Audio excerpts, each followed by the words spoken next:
सदा हरी विठ्ठल श्री ज्ञानदेव तुकाराम ज्ञानेश्वर महाराज की जय.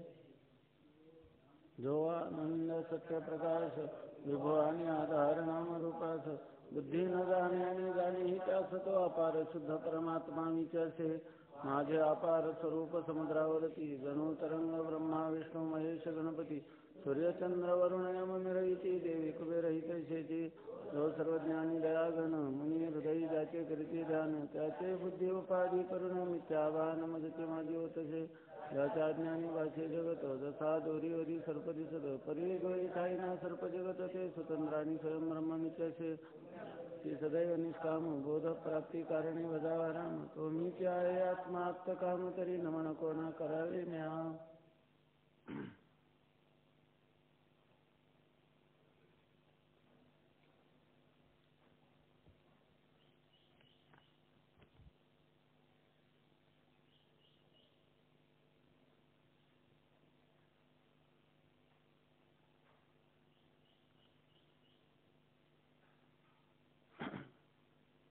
विषयाकार झालेल्या ज्ञानरूप वृत्तीमध्ये आत्मानंदाचं भान होतं असा शिष्याने अर्थ घेतला.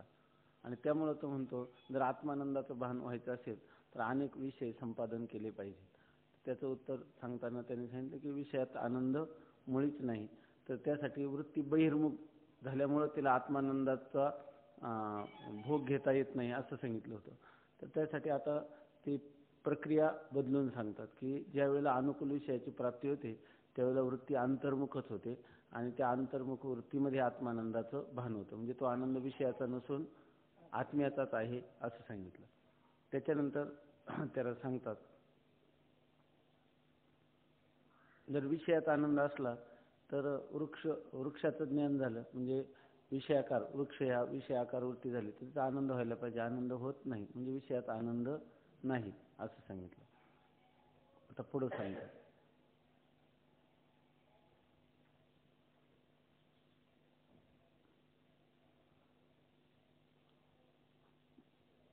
म्हणून अनात्म पदार्थाच्या ज्ञानरूप बहिर्मुख वृत्तीने पदार्थोपही चैतन्यानंदाचे ग्रहण होत नाही. म्हणजे अनात्म पदार्थ आहे आणि अनात्म पदार्थाच्या आकाराची झालेली जी बहिर्मुख वृत्ती आहे तिनं कधी चैतन्यानंदाचं ग्रहण होत नाही. मग चैतन्यानंदाचं ग्रहण होतं कोणी तर ते सांगतात जर इच्छित विषय प्राप्तीने अंतर्मुख झालेल्या वृत्तीच्या ठिकाणी आत्मानंदाचे भान होते असेच म्हटले पाहिजे. मग आत्मानंदाचं भान कधी होतं? कोणत्याही नुसत्या विषयाकार झालेल्या वृत्तीमध्ये आत्मानंदाचं भान होत नाही. ती जर वृत्ती बहिर्मुख असेल तर ती जर वृत्ती अंतर्मुख झालेली असेल कारण अनुकूल इच्छित विषय प्राप्त झाला का त्या ठिकाणी काय होतं इच्छेचा अभाव होतो आणि इच्छेचा अभाव हा अंतर्मुख वृत्तीला कारण आहे, विषयाची प्राप्ती नाही. तर या ठिकाणी इच्छेचा अभाव आणि त्या इच्छेचा अभाव झाल्यामुळे वृत्ती अंतर्मुख होते आणि त्या अंतर्मुख वृत्तीत आत्मानंदाचं भान होतं. याचा अर्थ काय कोणत्याही त्याला काय म्हणते विषयाकार झालेल्या जी ज्ञानरूप वृत्ती तिच्यात चैतन्यानंदाचं ग्रहण होत नाही. अनुकूल विषय प्राप्त झालेली जी अंतर्मुख वृत्ती अनुकूल विषय प्राप्त झाल्यामुळं इच्छा भावापासून उत्पन्न होणारी जी अनुकूल वृत्ती त्या वृत्तीमध्ये चैतन्यानंदाचं भान होतं असंच मानलं पाहिजे किंवा असंच म्हटलं पाहिजे असं सांगतं. विषय प्राप्तीने अंतर्मुख झालेल्या वृत्तीच्या ठिकाणी आत्मानंदाचे भान होते असेच म्हटले पाहिजे. जर आत्मा आनंदरूप नसेल तर विषय प्राप्तीने आनंदाचे भान होणार नाही व होतही नाही. तिथं काल कोणी विचारलं ना होणार नाही म्हणजे हा सिद्धांतच आहे आणि होत नाही हा काय अनुभव आहे. जर आत्माच आनंदरूप म्हणजे भान आनंदाचं भान होतं ते कोणामुळे होतं अर्थात विषयाच्या द्वारा होत नाही. कारण जरी वृत्ती त्या विषयाकार ज्ञानरूप झाली तरी सुद्धा आत्मानंदाचं भान होत नाही. उदाहरणार्थ वृक्षाच्या आकाराची वृत्ती झाली म्हणून काय आत्मानंदाचं भान झालं का? झालं नाही. मग याचाच अर्थ वृत्ती जेव्हा अंतर्मुख होते तेव्हा मग हा आनंद आहे कोणाचा? अर्थात आत्म्याचाच आनंद आहे. दुसरा अंतर्मुख वृत्तीमध्ये होणारं त्या आनंदाची अभिव्यक्ती ती आत्मा आनंदरूप असेल तरच. कारण दुसरा आता विषयाच्या ठिकाणी नाही. मग हा आनंद आहे कोणाचा? हा आपला स्वतःचाच आहे म्हणजे आत्म्याचाच आनंद आहे. अशी कल्पना करा की कोणाचा प्रिय पुत्र किंवा अन्य कोणी प्रिय मरण पावल्यामुळे अत्यंत दुःख होते. त्यावेळी दुसरे पुष्कळ अनुकूल पदार्थ प्राप्त असतात परंतु त्यापासून सुख होत नाही. यावरून आत्माच आनंदरूप आहे असे सिद्ध होते. आता एखाद्या मनुष्याचा अत्यंत प्रिय पुत्र आणि तो मरण पावला, तर त्यावेळेला त्याला दुःख होतं आणि अशा वेळेला त्याला अनुकूल खाणं पिणं काही दुसऱ्या पदार्थ भोग्य पदार्थ प्राप्त झाले तरी त्याला आनंद होत नाही. कारण काय, त्याचा आनंदाचा विषय कोण होता? तो आपला अत्यंत प्रिय असणारा परमपुत्र, आणि त्याच्या मरणाने त्याला दुःख झालेले. अशा वेळेला जरी अनुकूल विषय प्राप्त झाले तरी त्याला सुख होत नाही.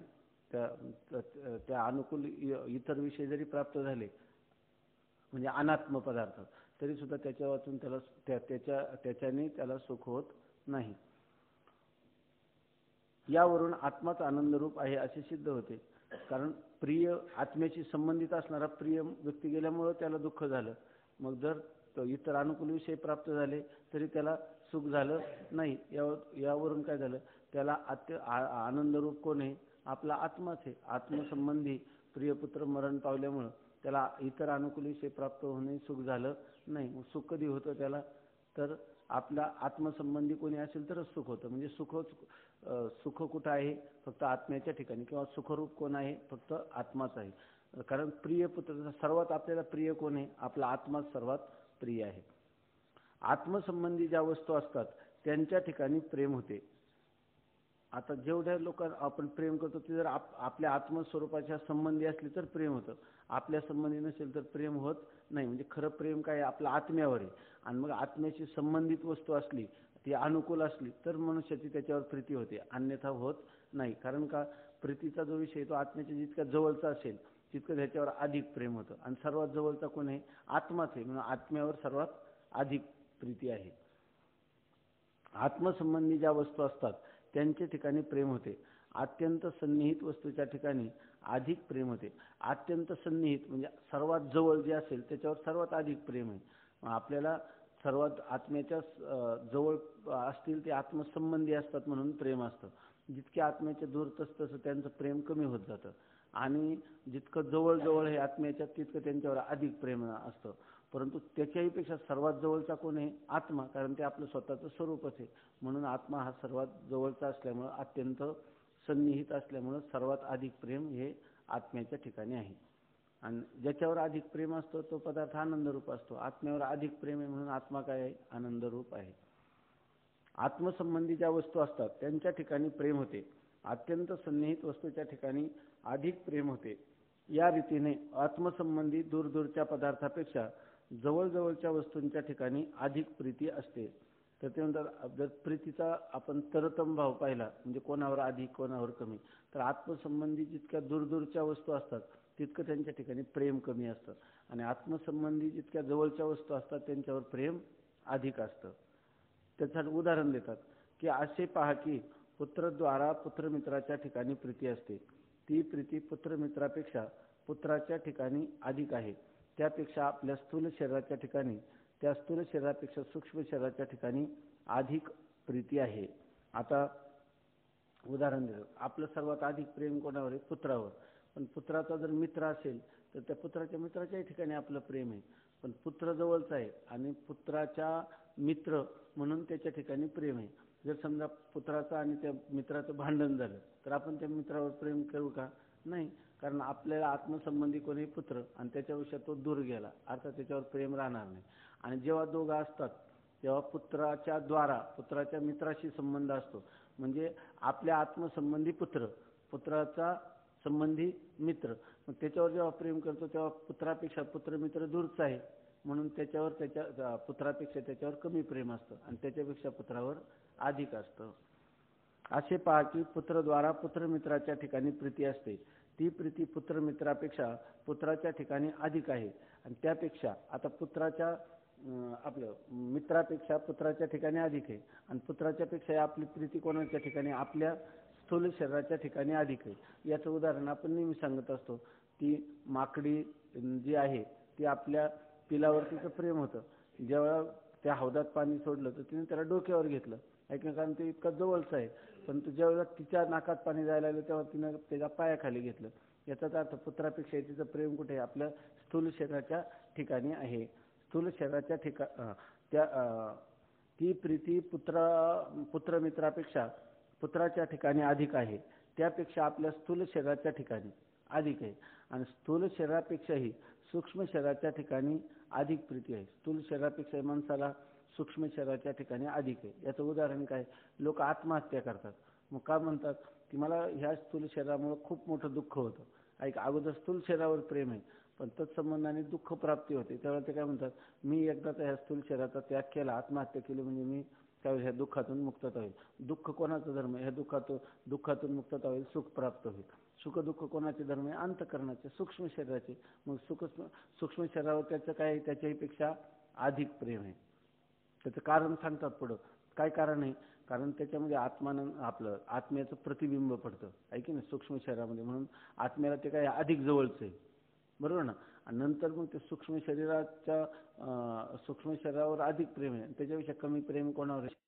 शरीरावर. कारण सूक्ष्म शरीरा संबंधाने पाहिलं तर ते दूरचं आहे, आहे की नाही. आणि स्थूल शरीरापेक्षा सूक्ष्म शरीर हे अधिक जवळचं आहे, म्हणून त्या सूक्ष्म शरीरावर अधिक प्रेम आहे. त्या स्थूल शरीरापेक्षा सूक्ष्म शरीराच्या ठिकाणी अधिक प्रीती आहे.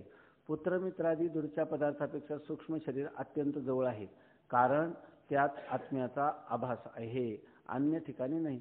आता हे जे जड वस्तू आहेत त्यांच्यामध्ये आत्म्याचा आभास ग्रहण करण्याचं सामर्थ्य नाही. स्थूल शरीर देखील पंचभौतिक असल्यामुळे त्याच्या ठिकाणी आत्म्याचा आभास ग्रहण करण्याचं योग्यता नाही. परंतु सूक्ष्म शरीर हे सत्वगुणाचं कार्य असल्यामुळं काय पंचमहाभूताचं शुद्ध सत्वात मिलित सत्वांशापासून अंतःकरण बनलेला असल्यामुळं त्याच्या ठिकाणी काही आभासाची ग्रहण करण्याची योग्यता आहे, आभासाला ग्रहण करू शकतो. म्हणून सूक्ष्म शरीरावर अधिक प्रेम आहे. पुत्रमित्रादी दूरच्या पदार्थापेक्षा सूक्ष्म शरीर अत्यंत जवळ आहे, कारण त्यात आत्म्याचा आभास आहे, अन्य ठिकाणी नाही. म्हणून आभासद्वारा आत्म्याचा सूक्ष्म शरीराशी संबंध आहे. आत्म्याचा सूक्ष्म शरीराशी जवळचा संबंध कसा आहे? आभासाच्या द्वारा. तर सूक्ष्म शरीरामध्ये तो आभास पडतो. कोणाचा पडतो? आत्म्याचा. म्हणून आत्म्याचा आभासाच्या द्वारा सूक्ष्म शरीराशी संबंध आहे. त्या सूक्ष्म शरीराशी स्थूल शरीराचा संबंध आहे. पुन्हा ते सूक्ष्म शरीर कुठं राहतं? स्थूल शरीरामध्ये. म्हणून त्या सूक्ष्म शरीराचा स्थूल शरीराशी संबंध आहे. स्थूल शरीराद्वारा पुत्राशी संबंध आहे, आणि स्थूल शरीराद्वारा संबंधित कोण आहे? पुत्र. आणि पुत्रद्वारा पुत्रमित्राशी संबंध आहे, आणि पुत्राच्या द्वारा पुत्राच्या मित्राशी संबंध. या रीतीने आत्मसंबंधी पदार्थाच्या ठिकाणी प्रेम असते. माणसाचं कोणतंही प्रेम कुठं असेल? फक्त आत्म्याशी संबंधित पदार्थाच्या ठिकाणी प्रेम, दुसऱ्या ठिकाणी प्रीती राहत नाही. म्हणजे कोणत्याही पदार्थावर प्रेम जडलं की ते काय असलं पाहिजे? स्वसंबंधी, आत्मसंबंधित होतं. या रीतीने आत्मसंबंधी पदार्थाच्या ठिकाणी प्रेम असते. त्यात जसजसा आत्म्याशी जवळचा संबंध असेल तसे तसे त्या पदार्थावर अधिक प्रेम असते. पुन्हा त्या पदार्थामध्येही कमी अधिकपणा आहे. आपल्या पदार्थावर केलेल्या प्रेमामध्येही प्रीतीमध्येही कमी अधिकपणा आहे. पदार्थ जितका आत्म्याच्या जवळचा असेल तसं त्याच्यावर अधिक प्रेम, आणि जसा पदार्थ आत्म्याच्या दूर असेल तितकं त्याच्यावरचं प्रेम हे कमी कमी होत जातं. त्यात जसा आत्म्याशी जवळचा संबंध असेल तसे तसे त्या पदार्थावर अधिक प्रेम असते. यावरून ज्या आत्मसंबंधाने पदार्थाच्या ठिकाणी प्रीती होते त्या आत्म्याच्याच ठिकाणी मुख्य प्रीती आहे. ज्या अर्थी आत्मसंबंधाने त्या पदार्थावर प्रीती होते, म्हणजे आत्म्याशी संबंधित असला तर, जवळचा असला तर अधिक प्रीती, दूरचा असला तर कमी प्रीती, पण प्रीती ही आत्मसंबंधानेच होते. याचाच अर्थ सर्वात जवळचा कोण आहे? आत्म्याच्या. आत्मा हाच सर्वात जवळचा आहे, म्हणजे सर्वात अधिक मुख्य प्रेम ज्याला म्हणतात, प्रधान प्रेम, ते कोणावर आहे? आत्म्यावर आहे. आणि बाकीचे आत्मसंबंधाने जसे जसे आत्म्यापासून जवळ असतील तसं अधिक आहे, आणि जसे दूर असतील तसं त्याचं प्रेम कमी आहे. म्हणजे याचा अर्थ खरं प्रेम कोणावर आहे? मुख्य प्रेम आपल्यावर आहे.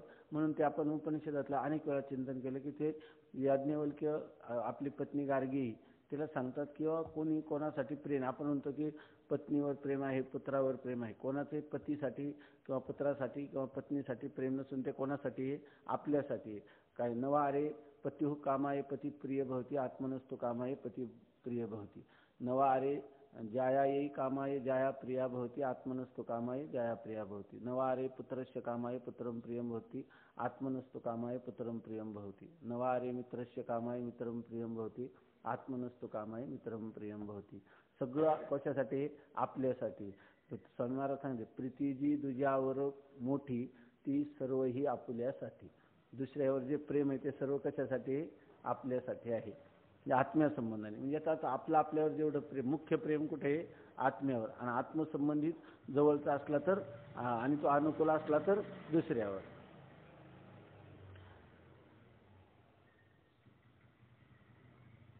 जसा आत्म्याशी जवळचा संबंध असेल तसे त्या पदार्थावर अधिक प्रेम असते. यावरून ज्या आत्मसंबंधाने पदार्थाच्या ठिकाणी प्रीती होते त्या आत्म्याच्या ठिकाणीच मुख्य प्रीती आहे. ती प्रीती आनंदाविषयी आणि दुःखाभावाविषयी होते, अन्याविषयी होत नाही. आता कोणत्याही पदार्थावर जी प्रीती आहे किंवा आपल्या आत्म्यावर जी प्रीती आहे त्याचं कारण काय आहे? आनंद प्राप्ती व्हावी आणि दुःखाचा अभाव व्हावा, याच्याशिवाय काही दुसरा कोणताही उद्देश नाही. आपल्याला आनंदाविषयी असते म्हणजे आनंद प्राप्तीविषयी असते, आणि दुःखाचा अभाव व्हावा, दुःखाचा त्रैकालिक अत्यंत अभाव व्हावा, आणि आनंद जो येतो परमानंद, सर्वश्रेष्ठ निरतिशय आनंद प्राप्त व्हावा, यासाठीच आपलं प्रेम आहे का? आत्म्यावर जे प्रेम आहे ते कशासाठी? आपल्या आत्म्याच्या ठिकाणी काय आनंद असावा आणि दुःखाचा अभाव असावा, यासाठीच आपल्यावर प्रीती आहे. ती प्रीती आनंदाविषयी आणि दुःखाभावाविषयी होते. कोणत्याही पदार्थाच्या ठिकाणी प्रीती होते ती आनंद आणि दुःखाभाव या करताच होते. कोणत्याही बाह्य पदार्थावर जरी आपण प्रेम केलं तर त्या पदार्थापासून आपल्याला दुःखाभाव व्हावा आणि आनंद प्राप्त व्हावा, याच्या व्यतिरिक्त कोणताच उद्देश नसतो. तो आनंद आणि दुःखाभाव आत्मस्वरूपाहून अन्य ठिकाणी नाही. आता आनंद कोणत्याही पदार्थावर प्रेम केलं तर कशासाठी? आनंदासाठी आणि दुःखाभावासाठी. असं ठिकाण कोणतं आहे? फक्त आपला आत्माच आहे की त्याच्या ठिकाणी दुःखाचा त्रैकालिक अत्यंत अभाव आहे आणि तो आनंद स्वरूप आहे. म्हणून आपलं सर्वात अधिक प्रेम कोणावर आहे? आत्म्यावरच आहे. तेव्हा जरी आपण म्हणलं दुःखाचा अभाव आणि आनंद प्राप्ती करायची म्हटलं तर इतर ठिकाणी होईल का? दुःखाचा अभाव होणारच नाही. कारण ज्या ठिकाणी दुःख रूपता आहे आणि आनंदाचा अभाव आहे त्या ठिकाणी जर आपण आनंद शोधला तर आपल्याला आनंद कुठेच मिळणार नाही. कारण सुख एकाच ठिकाणी, काही सुखरूप आहे साधूजा कोण सांगा, माझ्या पांडुरंगा सारिका. तो आत्माच आनंद रूप आहे आणि आत्मेच्याच ठिकाणी दुःखाचा अत्यंत अभाव आहे. म्हणून असा कोणी फक्त दुःखाभाव ज्याच्या ठिकाणी आहे आणि आनंद स्वरूप आहे असा फक्त एकमेव एकटा आत्माच आहे. तो आनंद आणि दुःखाभाव आत्मस्वरूपाहून अन्य ठिकाणी नाही. अशा रीतीने सर्वांच्या प्रीतीचा विषय जो आत्मा तोच आनंद रूप आहे. याचा सर्वात अधिक प्रेम कोणावर आहे? आत्म्यावर. आणि त्याच्याच ठिकाणी फक्त दुःखाभाव आहे आणि आनंद आहे किंवा तो आनंद स्वरूप आहे. म्हणून आनंद रूप कोण आहे? फक्त आत्माच आहे. आणि दुःखाभाव रूपही तोच आहे. आणि दुःखाचा अभाव आहे कुठे? दुःखाचा अभाव हे ज्याचं स्वरूप आहे असा कोण आहे? फक्त आत्माच आहे. आणि आनंद हे ज्याचं स्वरूप आहे तोही कोण आहे? आत्माच आहे. आता जसा कल्पित सर्पाचा अभाव रज्जुरूप असतो तसा कल्पित दुःखाचा अभाव आत्मरूप आहे. आता तुम्ही म्हणाल किंवा दुःखाचा अभाव कसा आहे? आत्म्याच्या ठिकाणी दुःखाचा अभाव आहे म्हणजे अभाव रूप आहे ना. दुःख कायचं आहे? अभाव रूप. मग दुःखाचा अभाव कुठे आहे? आत्मस्वरूपाच्या ठिकाणी. पण दुःख हे कल्पित आहे. पहिल्यांदा दुःख सत्य नाही, नाहीतर दुःखाचा अभाव आत्मरूप म्हणता आला नसता. कल्पित पदार्थाची निवृत्ती ही अधिष्ठान रूप असते. आपण पहिल्या तरंगामध्ये पाहिलेलंच आहे. कल्पित पदार्थाची निवृत्ती ही अधिष्ठान रूप असते. त्यामुळे दुःखाभाव कुठे आहे? आत्मस्वरूपाचे. दुःखाभाव कसा आहे? आत्मरूप आहे. आणि परमानंद हा सुद्धा काय आहे? आत्मरूपच आहे. म्हणूनच आत्म्यावर अधिक प्रेम आहे. अधिक प्रेम कशासाठी असतं? तिथं दुःखाभाव असावा आणि आनंद विषय किंवा आनंद प्राप्ती असावी. असं स्थळ कोणतं आहे? फक्त आत्माच आहे. आता त्यासाठी उदाहरण देतात. जसा कल्पित सर्पाचा अभाव रज्जुरूप असतो तसा कल्पित दुःखाचा अभाव आत्मरूप आहे. आता सर्पाचा अभाव रज्जुरूप का होतो? तर सर्प कल्पित आहे. मग अधिष्ठान ज्ञानानंतर कल्पित पदार्थाची निवृत्ती होते आणि ती काय असते? अधिष्ठानातच होते किंवा ती अधिष्ठान रूपच असते. म्हणजे तो पदार्थ मुळी नसतोच कल्पित पदार्थ. तसं दुःख जे आहे ना, तर दुःख हे नेहमी उत्पन्न होतं. उत्पन्न होणारं दुःख कसं असतं? कल्पित असतं, ऐका नाही. आणि आनंद उत्पन्न होत नाही. आनंद काय होतो? अभिव्यक्त होतो वृत्तीद्वारा. आनंद हा वृत्तीद्वारा होतो. दुःख कुठं असतं असं नाही. दुःख काय होतं? नवीन उत्पन्न होतं. आणि आनंद जो आहे तो अभिव्यक्त होतो, वृत्तीच्या द्वारा अभिव्यक्त. आनंद उत्पन्न होत नाही, त्याची फक्त अभिव्यक्ती होते. आणि दुःख काय होतं? उत्पन्न होऊन प्रतीतीला येतं. कारण ते दुःख जे उत्पन्न होऊन प्रतीतीला येणारा जो विषय तो कसा असतो? कल्पित असतो. अधिष्ठानाच्या ठिकाणी त्याचा अभाव असतो. आणि ज्या वेळेला अधिष्ठानाचं ज्ञान होतं त्यावेळेला त्या कल्पित पदार्थाची निवृत्ती होते. आणि निवृत्ती कुठे होते? अधिष्ठानात होते. किंवा ती अधिष्ठान रूपच असते. इथं उदाहरण देतात, जसा कल्पित सर्पाचा अभाव रज्जुरूप असतो तसा कल्पित दुःखाचा अभाव आत्मरूप आहे. कल्पित पदार्थाचा अभाव अधिष्ठान रूप असतो. ही गोष्ट प्रथम तरंगाच्या शेवटी सांगितलीच आहे. आता तुम्ही म्हणा कल्पित दुःखाचा अभाव आत्मरूप कसा? तर कल्पित पदार्थाचा अभाव अधिष्ठान रूप कसा असतो हे पाठीमागच पहिल्या तरंगामध्ये सांगितलेलं आहे की नाही? कुठं आत्मा हा भावाभाव रूप आहे असं त्यांनी सांगितलं होतं. आत्मा भावाभाव रूप नाही, आत्मा भावरूपच आहे. दुःख जे आहे ते कल्पित असल्यामुळं, बरोबर ना, कल्पित दुःखाची निवृत्ती ही काय असते? अधिष्ठान रूप असते. त्यामुळं परमानंद प्राप्ती आणि दुःखाची आत्यंतिक निवृत्ती हे असं म्हटल्यामुळं तर हे दोन परस्पर विरोधी होऊन झाले. एकाची निवृत्ती, दुःखाची निवृत्ती आणि एक प्राप्ती आहे की नाही, असे दोन परस्पर विरुद्ध झाले. आणि त्यामुळे तुमचा मोक्ष भावाभाव रूप झाला. परमानंदाची प्राप्ती आणि दुःखाची निवृत्ती. तर भावाभावरूप नसून भावरूपच आहे. कारण दुःखाची निवृत्ती कशी आहे? अधिष्ठान रूप आहे. अधिष्ठान आत्मरूप आहे. तो आत्मा कसा आहे? भावरूप आहे. म्हणून किंवा मोक्ष कसा आहे? भावरूप आहे. म्हणून आमचा मोक्ष कसा झाला? भावरूप. हे पहिल्या तरंगामध्ये सांगितलेलंच आहे. कल्पित पदार्थाचा अभाव अधिष्ठान रूप असतो ही गोष्ट प्रथम तरंगाच्या शेवटी सांगितलीच आहे. या एकंदर विचारावरून आत्मा आनंद स्वरूप आहे हे सिद्ध होते. या सगळ्या आतापर्यंत झालेल्या विचारावरून आत्मा आनंद स्वरूप आहे, म्हणजे आत्मा सद्रूप आहे, चिद्रूप आहे आणि आनंदरूप आहे हे आतापर्यंत सिद्ध केलं. आता न्यायमतामध्ये आनंद हे आत्म्याचं स्वरूप मानलं नाही, आनंद हा आत्म्याचा गुण मानला. तर त्यांच्या ठिकाणी कसा दोष येतो आणि वेदांत मत कसं संयुक्तिक आहे हे आता सांगतात. आता आपल्याला आत्मा आपला आनंद हे आत्म्याचं काय झालं?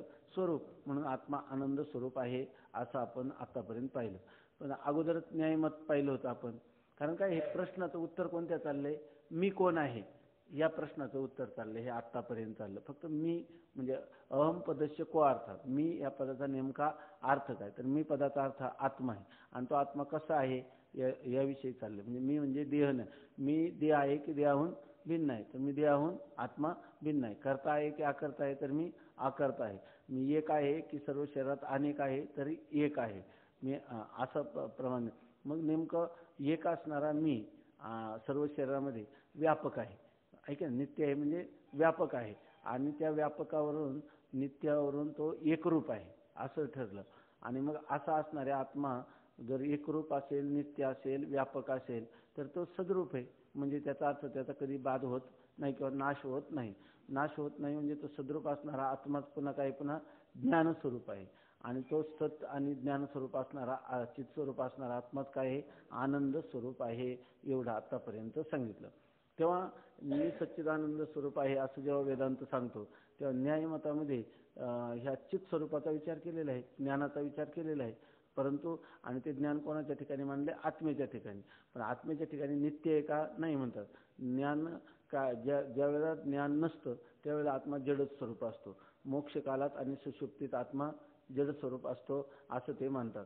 मग ज्या वेळेला आत्मा मनाचा संयोग होतो तेव्हा ज्ञानगुण त्याच्या ठिकाणी उत्पन्न होतो, किंवा आत्मा आणि त्वचेचा संयोग होतो तेव्हा ज्ञानगुण उत्पन्न होतो असं ते मानतात. तर त्याविषयी आता सांगतात. न्यायमतात आनंद आत्म्याचा अनित्य असा एक गुण मानतात.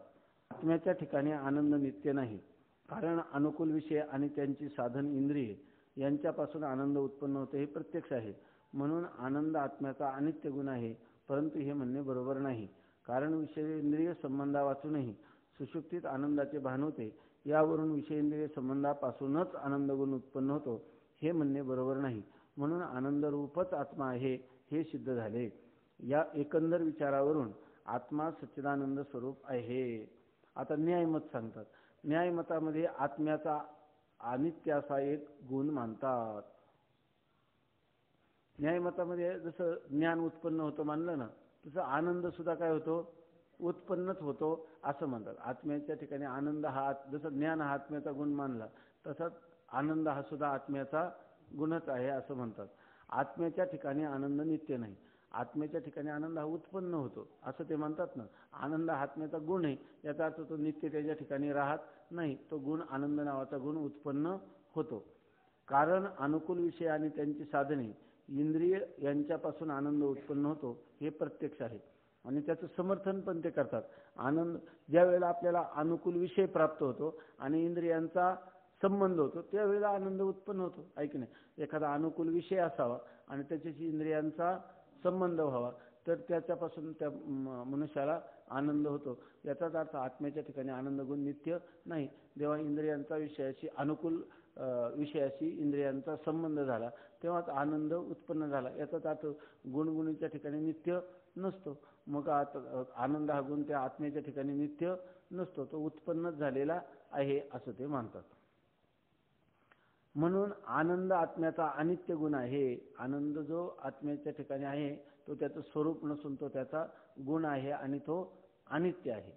परंतु हे म्हणणे बरोबर नाही. बरं ते काय म्हणतात, हे प्रत्यक्ष आहे. म्हणजे प्रत्यक्ष त्यांचं म्हणणं आहे की सगळ्यांना अनुभव आहे.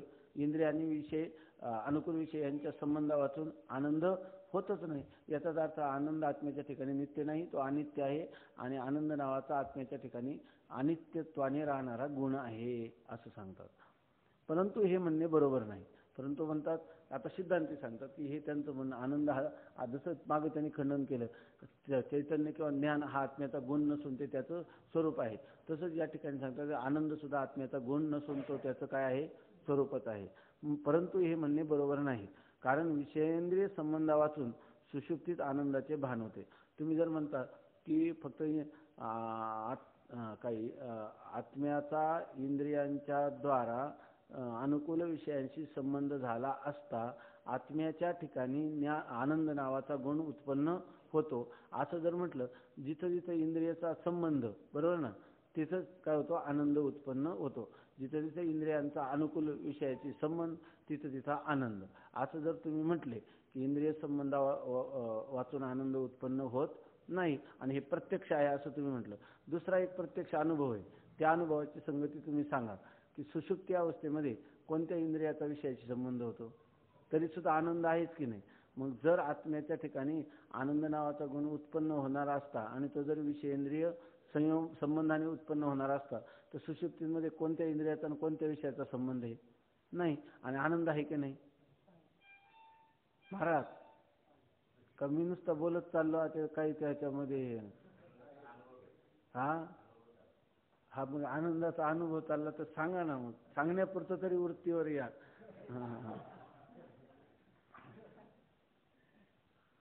जिथं जिथं इंद्रिय आणि विषय आता सावध झाले ना, हे मत हे कीर्तन प्रवचनात हेच विषय, कालच आपण कीर्तन प्रवचनात इथून पुढे हे विषय सांगितले तर सुशिक्षित लोक किंवा कोणी कीर्तन प्रवचनाला येणारे जाणकार लोक काहीतरी अंतर्मुख होऊन विचार करतात किंवा काहीतरी मिळालं, कारण त्याच्यापेक्षा त्यांना टीव्हीला पेपरला करमणूक जास्त आहे की नाही. तेव्हा आपण किती करमणूक करण्याचा प्रयत्न केला तरी टीव्ही किंवा नाटक इतकी तर करमणूक करू शकत नाही, तेवढा आपल्याजवळ शब्दसंग्रह नाही. बरं ते नाट्याचे काही गुण असतात वगैरे त्याचा आपण कुठं अभ्यास केलाय, त्यामुळे आपण किती कल्पना केली तर ते करू शकत नाही. पण या त्यांना गंभीर चिंतनापर्यंत मात्र नेऊ शकतो. भले आपल्याला त्याचे फार मोठं त्यांच्यावर प्रभाव करता आला नाही तर त्यांना काहीतरी विचारप्रवण करावं एवढं तर करू शकतो. त्यासाठी हे कमीत कमी आपल्या जीवनामध्ये विचारसागर हा ग्रंथ आहे ना, याचं चांगलं म्हणजे कोणी केवढाही मोठा पंडित भेटला आध्यात्मिक क्षेत्रातला किंवा नास्तिक एखादा किंवा तार्किक असं कोणी जरी भेटला तर साधारणपणे एवढ्याच्या आधारावर आपण कोणाशी चर्चा चिंतन करू शकतो. ह्या गोष्टीचा विचार पाहिजे. आणि ह्या गोष्टी अशा सांगितल्या खूप खुबीनं आणि खूप महत्वाच्या गोष्टी सांगितल्या. हा काय म्हणतो, आपल्याला दररोज वाटतं की नाही इंद्रिय आणि विषय यांच्या संबंधापासून आनंद होत नाही, हे सिद्धांत आपल्याला खरा वाटतो की नाही. आता तो लगेच म्हणे इंद्रिय आणि विषय यांच्या संबंधा वाचून असंबंधानेच आनंद होतो. याचा अर्थ आनंद पूर्वी होता का, इंद्रिय संबंध होण्याच्या पूर्वी नाही. आणि जेव्हा इंद्रिय आणि विषयांचा संबंध झाला तेव्हा आनंद झाला का, इंद्रिय आणि अनुकूल विषयाचा संबंध झाला तर आनंद झाला, इंद्रिय आणि अनुकूल विषयांचा संबंध झाला तर आनंद होतो, असा सिद्धांत करील का नाही तो. मग ह्या सिद्धांताला आपल्याला उत्तर देता आलं पाहिजे. आपण वेदांताच्या दृष्टीने बोलतो, आत्मा आनंद रूपही सांगतो. आनंद हा आत्म्याचा गुण नाही, तो अनित्य नाही, तो उत्पन्न होत नाही, तर या ठिकाणी आत्म्याचं आनंद हे स्वरूपच आहे असा आपला सिद्धांत आहे. मग अशा मनुष्याला तो म्हणतो अनुभव आहे आमचा, हे प्रत्यक्ष आहे असं म्हणतो. हा आपला अनुभव आहे की इंद्रिय आणि अनुकूल विषयाच्या संबंधाने आनंद होतो. मग अशा वेळेला त्याला काय सांगावं लागेल? जिथं जिथं इंद्रिय आणि विषय यांचा संबंध तिथं तिथं आनंद. तर तो म्हणतो तसं मग कोणत्या वृक्षाकार जर वृक्षाचा आणि इंद्रियाचा संबंध आला होतो का आनंद? नाही. तो म्हणतो तसं नाही. वृक्षाविषयी अनुकूलत्व बुद्धी नाही. अनुकूलत्व बुद्धी जिथं असेल ज्या विषया संबंधाने तिथं आनंद उत्पन्न होतो. बरं काय हरकत नाही. मग इंद्रिय आणि विषय अनुकूल विषयांच्या संबंधावाचून ज्ञान आनंद होत नाही ना? आम्हाला एक उदाहरण आहे आणि ते आहे आम्ही जेव्हा पाठात झोपतो त्यावेळेला इंद्रिय आणि विषय यांचा संबंध नसतो, आहे की नाही? आणि नसताना देखील आम्हाला त्यावेळेला आनंद वाटतो. सांगा याचं कारण काय, आहे की नाही? असं जर विचारलं तर अनुकूल विषय आम्ही पाठाला आलो म्हणजे आम्हाला अनुकूल वाटत नाही का, आहे की नाही? अनुकूल विषय तरी सुद्धा आमच्या इंद्रियांचा संबंध होत नाही. पण मग इंद्रियांचा संबंध नाही तर आम्हाला पाठावून गेल्यानंतर दुःख वाटायला पाहिजे की आज कसं काय आम्हाला हे श्रवण घडलं नाही, तर दुःख सुद्धा वाटत नाही. त्याच्यापेक्षा अधिक आनंद आम्ही इंद्रिय विषय संबंध वाचून भोगला सुषुप्ती अवस्थेमध्ये, आहे की नाही? त्याच्या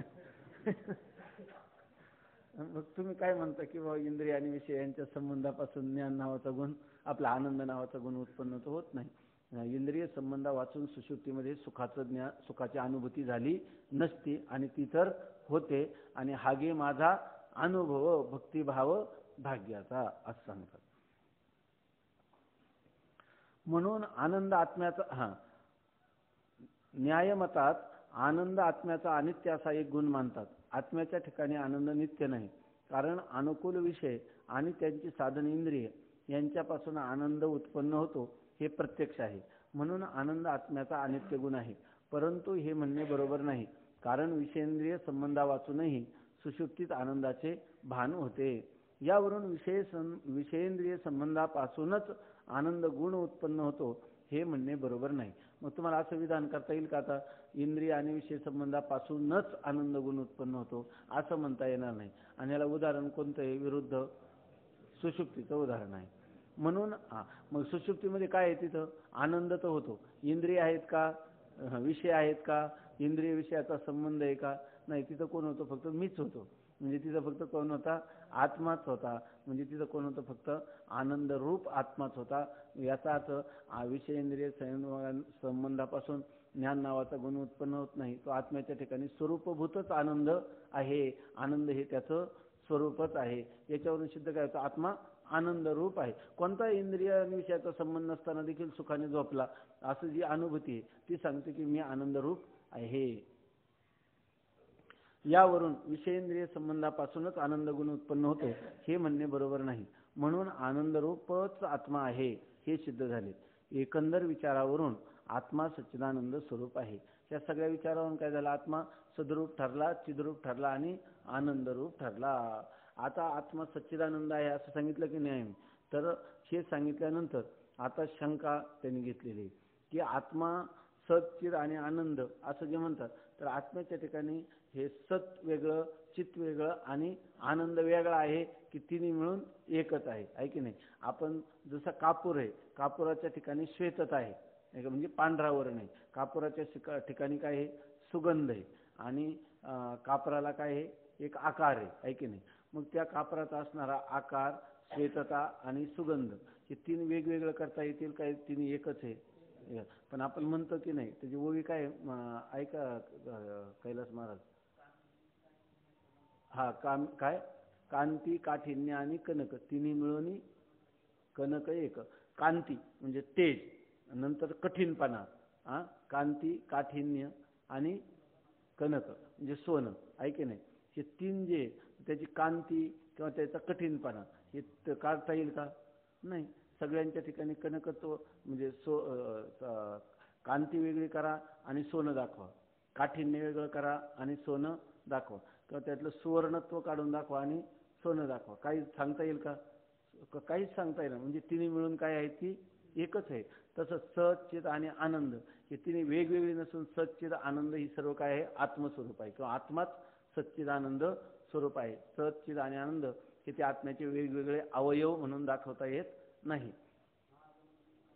नागमुदी कंकण त्रिलिंगी भेदली खून, घेता तरी सुवर्ण घेईजे की असं सांगतात. घेता तरी सुवर्ण घेईजे की. नाग म्हणजे एक अलंकार आहे. नाग म्हणजे पुल्लिंगी झाला, तो नाग. मुदी म्हणजे ती मुदी, म्हणजे काय अंगठी. कंकण म्हणजे मनगटातलं ते कंकण, ती मुदी आहे की नाही. आणि तो नाग. 3 लिंग आहेत का नाही. मग स्त्रीलिंगी वेदली खून 3 लिंग आहेत का नाही वेगवेगळे. परंतु जर आपण घ्यायचं झालं तर हातामध्ये काय येतं, सुवर्णच आहे. नाग मुदी कंकण हे केलेल्या काय आहेत, फक्त त्या सुवर्णाच्या ठिकाणी केलेल्या कल्पना आहे. त्याला म्हणतात वाचारंभणम विकारो नामधेयम मृत्तिकेत्यो सत्यम. या ठिकाणी नागमुदी कंकण या कल्पना आहे, खरं काय आहे, फक्त सुवर्णच आहे. तसं या ठिकाणी सचित आणि आनंद जे ना ते आत्म्याचं काय आहे, स्वरूपच आहे. ते एकमेकापासून वेगळे करता येत नाही. जो सत आहे तोच चित आहे, आणि जो चित आहे तोच आनंद, आणि जो आनंद आहे तोच सच्चित आहे की नाही. अशा प्रकारे सचित आनंद हे भिन्न आहेत की काय, याविषयी शंका व समाधान. शिष्य म्हणतो, महाराज, आत्मा सद्रूप चिद्रूप आणि आनंदरूप आहे या म्हणण्याने सच्चित आणि आनंद हे आत्म्याचे अवयव झाले, आणि त्या अवयव भेदामुळे आत्म्याच्या ठिकाणी स्वगत भेद सिद्ध होतो. या शंकेचे समाधान सांगावे. आता तो म्हणतो की आता आपण आतापर्यंत सांगितलं आत्मा सचित आनंद स्वरूप आहे. म्हणजे सचित आणि आनंद हे काय झाले, 3 वेगवेगळे अवयव झाले, असाच अर्थ झाला नाही. आत्मा सचित आणि आनंद स्वरूप आहे या म्हणण्याने सचित आणि आनंद हे आत्म्याचे वेगवेगळे 3 अवयव झाले. म्हणजे याचा अर्थ आत्मा कसा झाला, सावयव झाला. मग आत्मा जर सावयव झाला की कोणती वस्तू सावयव असली की त्याच्या ठिकाणी स्वगत भेद सिद्ध होतो. जसे हे शरीर आहे की नाही, सगळे अवयव शरीराशी संबंधितच आहे की नाही. परंतु हे सगळे अवयव एकमेकापासून भेद आहे की नाही, हातापायाचा. मग या शरीरामध्ये कोणता भेद आहे, स्वगत भेद आहे. हात पाय डोळे कान, कारण का त्याचे अवयव आहेत. तसं सच्चिद आनंद हे आत्म्याचे काय झाले, अवयव. मग आत्म्याच्या ठिकाणी कोणता भेद सिद्ध झाला, स्वगत भेद सिद्ध झाला असं म्हणतो. आणि जर आत्म्याच्या ठिकाणी स्वगत भेद सिद्ध झाला, समजा आत्मा सावयव आहे आणि सावयव असल्यामुळे त्याच्या ठिकाणी स्वगत भेद सिद्ध झाला, तर याचं काय होईल, आत्मा काय होईल, परिचिन्न होईल. आणि परिचिन्न झाल्यामुळे तो दृश्य होईल, जड होईल, अनित्य होईल, मिथ्या ठरेल, असं होईल सावयव पदार्थ सगळं, आहे की नाही. म्हणून तो म्हणतो की आणि दुसरी गोष्ट काय होईल, भेदाची सिद्धी होईल. आत्म्याच्या ठिकाणी भेद आहे. सिद्धांतात काय आहे, आत्मा अभेद स्वरूप आहे की. जसा आत्मा सच्चिद आनंद स्वरूप आहे तसा अद्वैत स्वरूप आहे, अभेद स्वरूप आहे. परंतु स्वगत भेद सांगितलं म्हणजे भेदच सिद्ध झाला. भेद सिद्ध झाला की आत्म्याला परिच्छेद करणारा दुसरा कोणता तरी पदार्थ आहे. अर्थात आत्मा काय होईल, अविनाशी राहणार नाही, तो विनाशी, जड, अनित्य, दृश्य असा ठरेल घटाधिकांप्रमाणे. तो सावयव झाला तर. आणि त्या शरीराधिकाप्रमाणे शरीराच्या ठिकाणी जसे सावयव भेद सिद्ध होतो. शरीराच्या ठिकाणी सावयव भेद आहे तर शरीर अनित्य. आत्म्याच्या ठिकाणी सावयव भेद आहे तर आत्मा काय ठरेल, अनित्य. आपला स्वगत भेद आहे तर आत्माही अनित्य. आणि सिद्धांत काय होता, आत्मा सतरूप आहे, नित्य आहे. तोच सिद्धांत त्यांचा कोलमडून जाईल. म्हणून तो म्हणतो की हे सच्चिदानंद सांगितलं त्यांनी आत्म्याचं स्वरूप, परंतु त्याचा अर्थ काढला त्यांनी त्याचा आत्मभेद सिद्ध करण्यासाठी, स्वगत भेद सिद्ध करण्यासाठी. शिष्य म्हणतो, महाराज, आत्मा सद्रूप चिद्रूप आणि आनंदरूप आहे त्या म्हणण्याने सच्चिद आणि आनंद हे आत्म्याचे अवयव झाले, आणि त्या अवयव भेदामुळे आत्म्याच्या ठिकाणी स्वगत भेद सिद्ध होतो. या शंकेचे समाधान सांगावे. बाबा रे, सच्चिद आणि आनंद एकच आहेत, परस्पराहून भिन्न नाहीत. जर ते आत्म्याचे गुण असते तर परस्पर भिन्न असते. ते आत्मस्वरूप आहेत म्हणून भिन्न नाही. आता त्यांनी सांगितलं, तो जो म्हणतो ना सच्चिद आणि आनंद हे आत्म्याचे अवयव आहे, तर ते सांगण्यात तात्पर्य नाही. ते म्हणतात, बाबा रे, ते सच्चिद आणि आनंद एकच आहे. म्हणजे याचा अर्थ सच्चिद आणि आनंद परस्पराहून भिन्न नाही. सद्रूप कोण, आत्मा. चिद्रूप कोण, आत्मा. आनंदरूप आत्मा. ते सच्चिद आणि आनंद हे एकमेकाहून भिन्न. कोणाचंही लक्ष कोण आहे, आत्माच आहे. जर ते आत्म्याचे गुण असते तर परस्पर भिन्न असते. जर सच्चिद आणि आनंद आत्म्याचं स्वरूप सांगण्याऐवजी आम्ही ते आत्म्याचे गुण आहेत असं म्हणलं असतं तर कधी आनंद उत्पन्न होतो, कधी ज्ञान उत्पन्न होतो, कधी सत उत्पन्न होतं, त्याचे अस्तित्व उत्पन्न होतं, असं त्याचं झालं असं. मग सच्चिद आणि आनंद हे परस्पर भिन्न असते. पण कधी जर ते आम्ही आत्म्याचे गुण सांगितले असते तर, पण ते आम्ही आत्मस्वरूपाशी अभिन्न प्रतिपादन केले, त्याच्यापासून वेगळे म्हणून सांगितलेले नाही, ते त्याचे अवयव म्हणून सांगितले नाही. अवयव कधी सिद्ध झाले असते, जर ते आत्म्याचे गुण असते तर, आहे की नाही, त्याच्या ठिकाणी ते उत्पन्न होतात असं पूर्वी नव्हते आणि आता उत्पन्न झाले असं जर म्हटलं असतं तर ते त्याचे गुण झाले असते आणि मग त्या दोन्ही अनित्य असते आणि परस्पराहून भिन्न असते. परंतु सच्चिद आनंद हे परस्पराहून भिन्न नाही. बाबा रे, ते सच्चित आणि आनंद एकच आहेत, परस्पराहून भिन्न नाहीत. जर ते आत्म्याचे गुण असते तर परस्पर भिन्न असते. ते आत्मस्वरूप आहेत म्हणून भिन्न नाहीत. ते सच्चिद आनंद हे काय आत्मस्वरूपाहून भिन्न नाही, कारण ते का आत्मस्वरूप आहेत, याचाच अर्थ आत्म्याहून ते भिन्न नाहीत. श्रोत्यास आत्मस्वरूपाचे ज्ञान करून देण्याकरिता वेदाने आत्मा सच्चिदानंद स्वरूप आहे म्हणून सांगितले आहे. याचा अर्थ सच्चित आणि म्हणून माऊलीने काय लिहिले, असताची व्यावृत्ती सत म्हणून आले श्रुती आणि जडाच्या समाप्ती चिद्रूप ऐशे. बरोबर आहे ना? जडाच्या व्यावृत्ती का जडाच्या समाप्ती नाही, जडाच्या व्यावृत्ती चिद्रूप ऐशे. आम्हाला या ठिकाणी आत्मा हा सत्पदाचा वाच्य आहे, चित्पदाचा वाच्य असं सांगायचं नसून तो सत्पदाचा काय आहे, लक्ष्य आहे की नाही. ते काय सत्पद ते ब्रह्म, चित्पद ते माया, आनंदपदे दया म्हणती हरी, असं हरिपाठामध्ये अभंग आहे ना. तर या ठिकाणी सत चित आणि आनंद सांगत असताना आम्हाला फक्त आत्मा असत नाही, जड नाही, असत नाही सांगण्यासाठी त्याला सत म्हटलं का सत्पदाचा तो वाच्य आहे. घट म्हणलं का कंबुगिरीवादिमान अर्थ आपल्या समोर येतो. तसा या ठिकाणी आपल्याला सत्पदाने फक्त काय होतं, असताची व्यावृत्ती होते. का सत्पदाने ते आत्म्याचं काय अंगुली निर्देशाने काही ज्ञान केलं जातं असा त्याचा अर्थच नाही. किंवा चितपद जरी असलं तर चितपदाचं ते लक्ष आहे. फक्त तुम्हाला आत्मा जड वाटू नये म्हणून आम्ही चित म्हटलं, दुःखरूप वाटू नये म्हणून आनंद म्हटलं, आणि असत वाटू नये म्हणून सत म्हटलं, आणि द्वैत वाटू नये म्हणून अद्वैत म्हटलं. असं वास्तविक पद तिथपर्यंत जातात असं नाही. तो असा नाही असा नाही, आनंद म्हणण्याने दुःख नाही किंवा दुःखरूप नाही, चित म्हणण्याने जडरूप नाही. याच्यासाठी न इति न इति इतरांची व्यावृत्ती, असत जड आणि दुःखाची आणि द्वैताची व्यावृत्ती करण्यासाठी त्याला सत चिद आनंद आणि अद्वैत या पदाची योजना केलेली आहे. ही गोष्ट लक्षात घ्यावी. म्हणून तो सांगतात की श्रोत्यास आत्मस्वरूपाचे ज्ञान करून देण्याकरिता वेदाने आत्मा सच्चिदानंद स्वरूप आहे म्हणून सांगितले आहे. श्रोत्यास जे काही ज्ञान आहे ते असत जड आणि दुःखरूप पदार्थाचे आहे. आत्मा असद्रूप नाही असे सांगण्याकरिता सत शब्दाचा प्रयोग केला. जड किंवा अप्रकाश रूप नाही असे सांगण्याकरिता चित शब्दाचा प्रयोग केला. आणि दुःखाहून विलक्षण आहे असे सांगण्याकरिता आनंद शब्दाचा प्रयोग केला.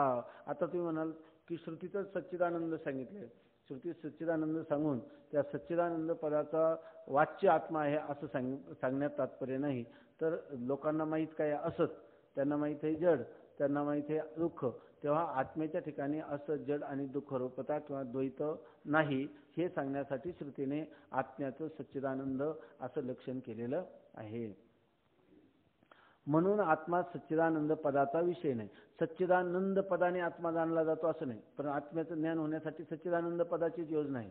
परंतु त्या सच्चित आणि आनंद ही तिन्ही पदं आत्म्याला विषय करीत नाही. ती फक्त काय करतात, अनात्मा असणाऱ्या असत जड आणि दुःखाची व्यावृत्ती करतात.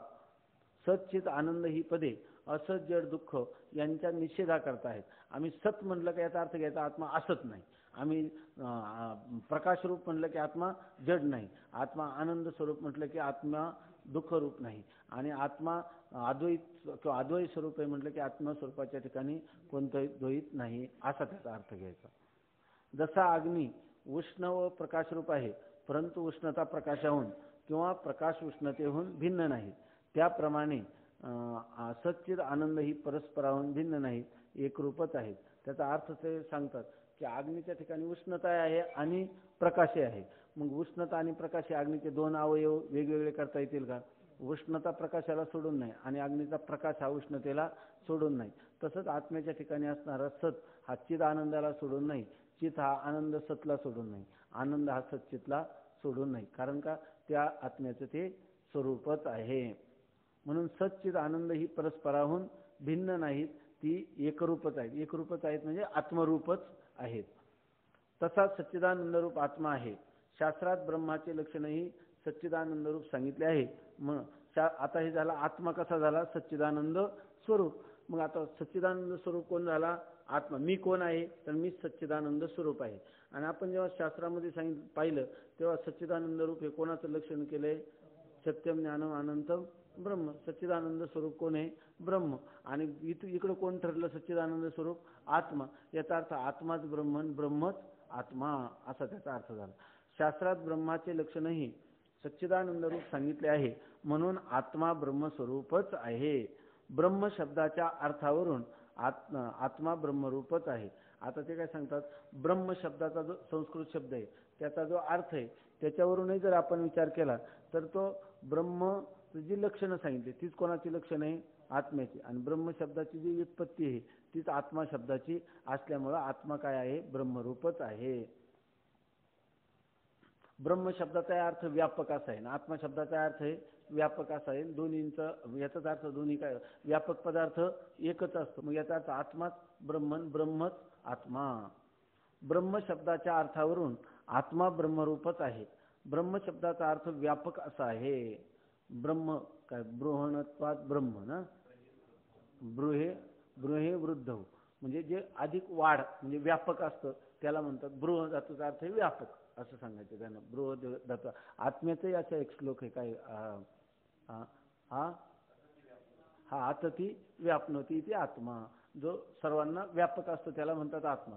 बृह धातूचा अर्थ एक आहे व्यापक, आणि अत धातूचा अर्थ एक आहे व्यापक, ऐक नाही. म्हणजे आत्माच ब्रह्मन, ब्रह्मच आत्मा, ते सांगतात. ब्रह्म शब्दाचा अर्थ व्यापक असा आहे.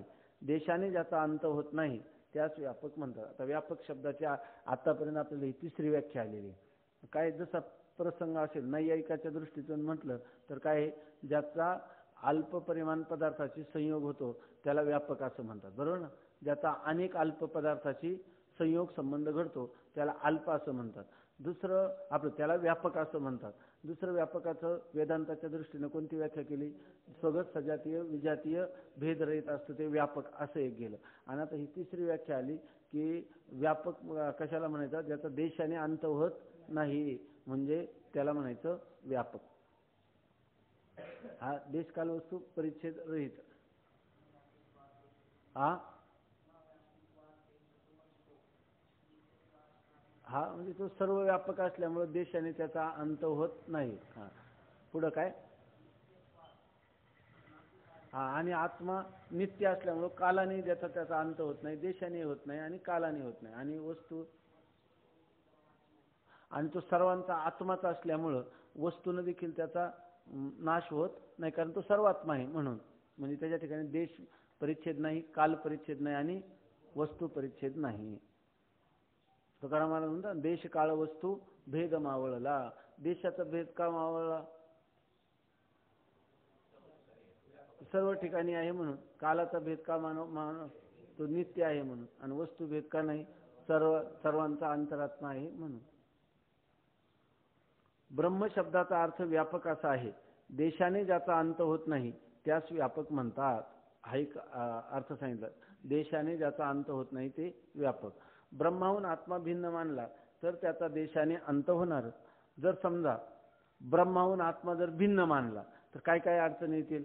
याचा अर्थ आत्म्याला राहणारा एक देश आणि ब्रह्माला राहणारा एक देश, कारण तो त्याच्याहून भिन्न आहे. म्हणजे तो भिन्न कोणत्या तरी देशात राहत असला पाहिजे ना. मग ते देश परिच्छेद लागलाच की नाही आत्म्याला, किंवा आत्म्याला म्हणा किंवा ब्रह्माला. ब्रह्माहून जर आत्मा भिन्न मानला तर अर्थ त्या ब्रह्माला किंवा आत्म्याला कोणता परिच्छेद लागेल? देश परिच्छेद लागेल.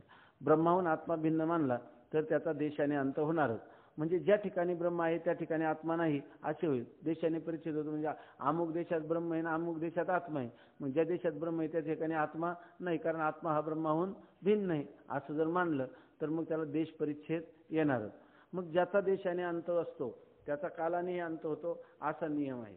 आणखी दुसरा सिद्धांत आहे की जर एखाद्या पदार्थाचा देशाने अंत होत असला, म्हणजे अमुक देशात आहे ना अमुक्या देशात नाही, असा कोणताही पदार्थ देश परिच्छिन्न असणारा कालानेही त्याचा म्हणजे कोणत्या ना कोणत्या कालामध्ये त्या पदार्थाचा नाश होणार.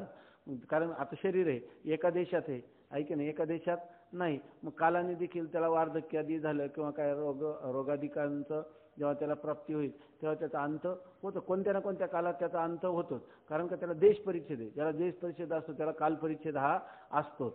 म्हणून देशाच्या परिच्छेदाने ज्याचा अंत होईल त्याचा कालाच्या परिच्छेदानेही अंत होणार. ज्याचा देशाने अंत असतो त्याचा कालानेही अंत होतो असा नियम आहे. तसा कालाने आत्म्याचाही अंत होईल. ज्याचा अंत होतो त्यास अनित्य म्हणतात. म्हणून जर आत्म्याचा कालाने अंत झाला तर आत्मा कसा झाला? अनित्य झाला. आम्ही काय म्हणतो? आत्मा नित्य. आपला आत्मा काय आहे? आत्माला कोणत्याही कालाचा परिच्छेद नाही. असं का म्हणतो? तर आत्मा नित्य आहे म्हणून. पण आत्मा तिथं काय होईल? जर त्याला कालपरिच्छेद मानला, देश परिच्छेद मानला का काल परिच्छेद लागलाच आहे की नाही. जिथं जिथं देश परिच्छेद आहे म्हणजे देशाने ज्याचा अंत होतो तिथं तिथं काल परिच्छेद आहे म्हणजे कालाने त्याचा अंत होतो. आणि देश कालाने ज्या पदार्थाचा अंत होतो, बरोबर ना, याचा अर्थ आत्म्याचा देखील काय होईल? अंत. कारण का आत्मा ब्रह्मापासून कसा मानला? भिन्न. मग आत्मा काय होईल? जर त्याचा अंत होतो याचा अर्थ तो नित्य झाला की अनित्य झाला? अनित्य झाला. ज्याचा देशाने अंत असतो त्याचा कालानेही अंत होतो असा नियम आहे. तसा कालाने आत्म्याचाही अंत होतो, अंत होईल. ज्याचा अंत होतो त्यास अनित्य म्हणतात. आत्म्याचा अंत केव्हाही होत नाही अशा आत्म्याच्या सद्रूप प्रतिपादनात दाखविले आहे. पण आम्ही अगोदरच सिद्ध केला आत्मा कसा आहे? सद्रूप. अर्थात आत्म्याचा कधीही नाश होत नाही. म्हणून आत्मा ब्रह्माहून भिन्न म्हणणे योग्य नाही. ब्रह्म कसं आहे? देशकाल वस्तू परिच्छेद रहित आहे की नाही. म्हणून ब्रह्म कसं आहे? नित्य. मग तुम्ही म्हणले की आत्मा कसा आहे? अनित्य. तर आत्म्याचं अनित्यत्व सिद्ध झालं का? नाही. ज्या अर्थी देश काल आणि वस्तू तिन्हींचाही परिच्छेद आत्म्याच्या ठिकाणी नाही त्या अर्थी आत्मा काय म्हटला पाहिजे? नित्यच म्हटला पाहिजे. आणि पाठीमागे आपण जागृत, स्वप्न, सुषुप्ती अवस्थेमध्ये जो मी आहे तो सर्वांच्या मध्ये काय आहे? अनुस्यूत आहे. म्हणजे याचा अर्थ मी म्हणजे आत्मा आणि त्या आत्म्याचं नित्यत्व सिद्ध करून तो आत्मा सद्रूप आहे, त्रिकालाबाधित आहे अशा प्रकारे आम्ही सिद्ध केलेलं आहे. म्हणजे आत्म्याचाही नाश होत नाही आणि ब्रह्माचाही नाश होत नाही. म्हणजे याचाच अर्थ काय? ब्रह्मच आत्मा आहे, फक्त नाव भिन्न आहेत. म्हणून आत्मा ब्रह्माहून काय? आत्म्याचा अंत केव्हाही होत नाही असे आत्म्याच्या सद्रूप प्रतिपादनात दाखवले आहे. सद्रूप प्रतिपादन म्हणजे आत्मा सद्रूप कसा हे सांगताना आत्म्याचा देश कालाने वस्तूने नाश होत नाही हे आम्ही सिद्ध केलेलं आहे. म्हणून आत्मा ब्रह्माहून भिन्न म्हणणे योग्य नाही. मग आता आत्म्याला ब्रह्माहून भिन्न म्हणावं की ब्रह्माशी अभिन्न आहे आत्मा? का आत्मा आणि ब्रह्म एकच आहे? तसेच आत्म्याहून ब्रह्म भिन्न मानले तर ते अनात्मा होईल. आणखी दुसरी गोष्ट आहे, आत्म्याहून ब्रह्म, समजा ब्रह्माहून आत्मा भिन्न मानला तर तो अनित्य होईल, ऐक नाही. आता जर ब्रह्म आत्म्याहून भिन्न आहे असं जर म्हटलं तर आत्म भिन्न ते सांगतात. तसेच आत्म्याहून ब्रह्म भिन्न मानले तर ते अनात्मा होईल. याचा अर्थ आत्म्याहून भिन्न ब्रह्म हे अनात्मा झालं म्हणजे ते आत्मा नाही. आता घटादी अनात्म पदार्थ जड आहेत म्हणून आत्म्याहून भिन्न मानलेले ब्रह्म ही जड होईल. आता घटादी पदार्थ आत्मरूप आहे का अनात्म पदार्थ आहे? आत्म्याहून ते भिन्न आहे तर ते पदार्थ जे जे अनात्म पदार्थ असतात ते जड असतात. मग ब्रह्म जर आत्म्याहून भिन्न मानलं तर ते अनात्म होईल आणि जे जे अनात्म ते जड, अर्थात ब्रह्म सुद्धा काय होईल? जड होईल. याकरिता आत्म्याहून ब्रह्म किंवा ब्रह्माहून आत्मा भिन्न नाही, ब्रह्मरूपच आहे. मग तुम्ही म्हणाल झालं जड तर काय बिघडलं? पण श्रुतीनं त्याला जड नाही ना सांगितलं, श्रुतीनं त्याला चित्स्वरूप सांगितलेलं आहे ना. म्हणजे याचा अर्थ ते ब्रह्म जड ठरता कामा नाही. श्रुतीनं प्रतिपादन केलेलं ब्रह्म आणि मी श्रुती, युक्ती आणि अनुभवाने निश्चित केलेला आत्मा हे दोन्ही काय आहे? एक रूपच आहेत, एकमेकापासून अभिन्न आहेत. तसेच आत्म्याहून ब्रह्म भिन्न मानले तर ते अनात्मा होईल. घटादी अनात्म पदार्थ जड आहेत म्हणून आत्म्याहून भिन्न मानलेले ब्रह्मही जड होईल. याकरिता आत्म्याहून ब्रह्म किंवा ब्रह्माहून आत्मा भिन्न नाही, ब्रह्मरूपच आहे. मग तुम्हाला आत्म्याहून ब्रह्मही भिन्न म्हणता येणार नाही, आत्माच ब्रह्म असं म्हणावं लागेल. आणि ब्रह्माहून आत्मा भिन्न आहे असंही म्हणता येणार नाही, ब्रह्मच आत्मा आहे असं म्हणावं लागेल. काय की मुमुक्षूसाठी हेच चिंतन सांगितलं, त्याला काय म्हणतात? ओतप्रोत चिंतन, की ब्रह्मच आत्मा आणि आत्माच ब्रह्म असं सारखं चिंतन केलं म्हणजे त्या मनुष्याला ब्रह्म माझ्याहून भिन्न असून ते मला परोक्ष आहे असं वाटत नाही, ही भ्रांती राहत नाही. आणि ब्रह्मच आत्मा म्हटलं की आत्मा कसा वाटतो? आत्मा हा परिच्छिन्न असा वाटतो, बरोबर. आत्म्याचा अनुभव आहे पण आत्मा कसा आहे? परिच्छिन्न आहे. परंतु त्या ठिकाणी परिच्छिन्न आत्मविषयक परिच्छिन्नतेची भ्रांती जाईल, कारण तो कसा आहे? व्यापक ठरेल ना, ब्रह्म म्हटल्यावर व्यापक ठरेल. मग त्या ठिकाणी परिच्छिन्नत्वाची भ्रांती जाईल. आणि ब्रह्म आत्म्याहून भिन्न वाटत होतं ती भिन्नत्वाची भ्रांती. आणि ब्रह्म कसं आहे, मला परोक्ष आहे, ब्रह्म माझ्याहून भिन्न आहे. म्हणजे ब्रह्म मला परोक्ष वाटत होतं आणि आत्मा काय वाटत होता, अपरोक्ष. पण ब्रह्मच आत्मा म्हटलं तर ब्रह्माविषयीची परोक्षतेची भ्रांती जाईल, आहे की नाही. आणि आत्माच ब्रह्म म्हटलं तर ब्रह्माविषयी परोक्षतेची भ्रांती जाईल. आणि ब्रह्मच आत्मा म्हटलं तर आत्मविषयक परिच्छिन्नतेची भ्रांती जाईल. आणि त्यासाठी आत्माच ब्रह्म आणि ब्रह्मच आत्मा असं होतं. जसं वस्त्रामध्ये आडवे उभे धागे असतात त्याप्रमाणे आत्माच ब्रह्म, ब्रह्मच आत्मा असं आडव्या उभ्या धाग्यासारखं चिंतन करावं. याकरिता आत्म्याहून ब्रह्म किंवा ब्रह्माहून आत्मा भिन्न नाही, ब्रह्मरूपच आहे. सिद्ध काय झालं, आत्मा ब्रह्मरूप आहे. एकच चैतन्य सर्व प्रपंचाचे आणि प्रपंच कारण मायेचे अधिष्ठान आहे, म्हणून ब्रह्म आहे, म्हणून ब्रह्म म्हणतात. अविद्या आणि व्यष्टी देहादिकांचे अधिष्ठान आहे, म्हणून ब्रह्मासच आत्मा म्हणतात. तत्पद लक्षास ब्रह्म म्हणतात, त्वंपद लक्षास आत्मा म्हणतात. ईश्वर साक्षी तत्पदाचे लक्ष आहे आणि जीव साक्षी त्वंपदाचे लक्ष आहे. व्यष्टी आणि समष्टी संघातोपहित चैतन्य जीवेश्वर साक्षी आहे. विशिष्ट जीवेश्वरांची एकता घडत नसली तरी जीव साक्षीचा आणि ईश्वर साक्षीचा उपाधिक भेदामुळेच भेद आहे, ते स्वरूपाने एकच आहेत.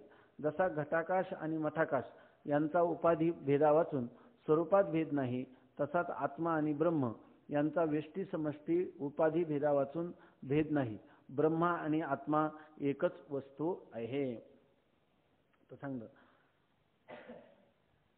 ब्रह्म का म्हणतात असं सांगतात. ब्रह्म का म्हणतात तर ब्रह्म चैतन्य एकच आहे आणि ते सर्व माया आणि माया कार्य सर्व विश्व किंवा हा प्रपंच या सर्वांना अधिष्ठान ते एक तर ब्रह्मच असल्यामुळं त्या ब्रह्माला त्याला ब्रह्म असं म्हणतात. त्याच्याविषयी सांगतात एकच चैतन्य सर्व प्रपंचाचे आणि प्रपंच कारण मायेचे अधिष्ठान आहे. एकच असणारं चैतन्य प्रपंचाचे अधिष्ठान तेच आहे आणि प्रपंचाचं कारण असणाऱ्या मायेचे अधिष्ठान तेच आहे. म्हणजे सर्व कार्य कारणात्मक प्रपंचाचं अधिष्ठान एकच ब्रह्म असल्या, एकच व्यापक चैतन्य असल्यामुळे त्याला व्यापक आहे ना, म्हणून त्याला ब्रह्म असं म्हणतात. अविद्या आणि व्यष्टी देहादिकांचे अधिष्ठान आहे, म्हणून त्या ब्रह्मासच आत्मा म्हणतात. मग एकच चैतन्याला ब्रह्म नाव कधी येतं, जेव्हा ते संपूर्ण प्रपंच आणि प्रपंचाचं कारण अज्ञान यांचं अधिष्ठान असतं त्यावेळेला. म्हणजे सर्व प्रपंच आणि प्रपंचाचं कारण अज्ञान ज्या वेळेला एकाच चैतन्यावर कल्पित असतं त्यावेळेला त्या कल्पित चैतन्याला ब्रह्म आपलं, त्यावेळेला त्या अधिष्ठान चैतन्याला ब्रह्म असं नाव येतं. अविद्या आणि व्यष्टी देहादिकांचे अधिष्ठान आहे, म्हणून त्या ब्रह्मासच आत्मा म्हणतात. आणि तेच चैतन्य ज्या वेळेला अविद्या किंवा व्यष्टी अज्ञान, बरोबर ना, आपण त्याला व्यष्टी अज्ञान म्हणतो. अविद्या किंवा व्यष्टी अज्ञान यांचं ज्या वेळेला अधिष्ठान होतं तेव्हा त्या एकाच चैतन्याला नाव आत्मा असं येतं. म्हणजे थोडक्यात काय, आत्मा कधी नाव येतं, व्यष्टी अज्ञान किंवा अविद्या, बरोबर ना, यांचं जेव्हा अधिष्ठानत्व त्या चैतन्याला येतं तेव्हा त्याला आत्मा असं नाव येतं. आणि समष्टी प्रपंच किंवा त्याचं कारण मूलभूत अज्ञान यांचं अधिष्ठानत्व त्या चैतन्याला येतं त्यावेळी त्याला ब्रह्म असं नाव येतं. म्हणजे एकाच चैतन्याला ही दोन नावं येतात. अविद्या आणि व्यष्टी देहादिकांचे अधिष्ठान आहे आपलं, म्हणजे व्यष्टी अज्ञान किंवा व्यष्टी म्हणजे एका व्यक्तीपुरते मर्यादित, व्यष्टी म्हणजे आणि समष्टी म्हणजे सर्वांचा समूह. तर या ठिकाणी व्यष्टी देहादिकाचं अधिष्ठान झालं तर त्याला आत्मा म्हणतात किंवा अविद्येचं अधिष्ठान झालं तर त्याला आत्मा म्हणतात.